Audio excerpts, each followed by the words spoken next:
We all know the problems. We've got economic disruption happening at an incredibly rapid pace, technology and automation playing a role in that. We've got political upheaval and populism taking root around the world. And we've got a level of social unrest and disconnection in our communities that we've previously not known in human history. How can we start to shift the conversation, though, away from negative systems collapse and towards positive systems change? Education is the key. Why? Because education is everywhere. It's along every phase of human development from childhood through to adulthood, and it exists in both our personal and our professional lives. You know, whether we're teaching our children new concepts or trying to communicate to our partner our needs and ways that we would respond, that's education.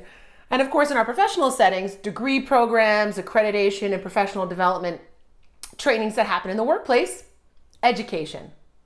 So if humans are at the root of the social, political, and economic systems that are currently in turmoil, and education is at the root of the human experience, then it makes sense that if we focus our efforts and our attention and our investment on improving our teaching and learning programs, then we will positively contribute solutions to the problems that we face.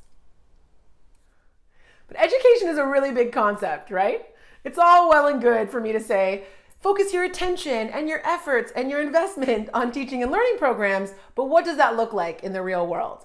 Well, let's talk about two concrete elements of any educational ecosystem, okay? Number one, the what.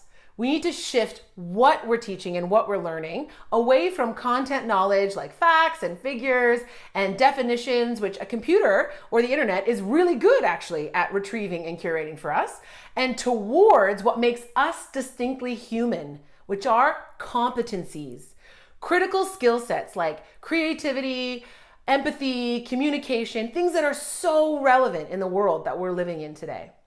So first and foremost, we have to shift the what from content to competency. But once we start to want to teach skills, we have to change the how. The how of education is often very regimented and very transmissive. You come to a classroom, you sit, you listen to someone who has knowledge, transmit knowledge to your brain. That no longer is the case with skill sets because people have to experiment and practice and explore in order to build skills. So an example of how I teach in the private sector that exemplifies teaching for competencies is micro-learning. So I'll come in and I'll do like a 1-hour session with groups and I'll get them really excited about learning something like creativity, and we'll talk through that from a theoretical standpoint and a practical standpoint.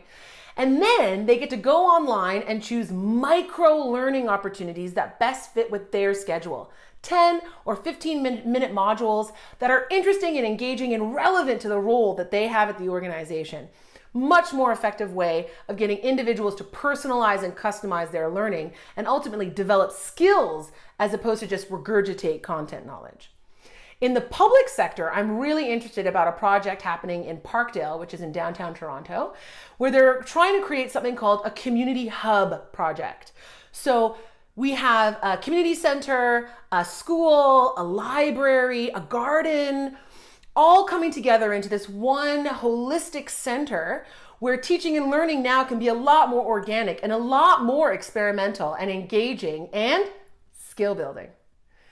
So if we start to shift the what of education from content to competencies, and the how of education from transmission to experiences that can be personalized and customized, then what we're going to do is we're going to create extremely resilient, innovative, and responsive people who can be at the center of their institutions and their organizations, positively contributing to systems change as opposed to passively experiencing systems collapse.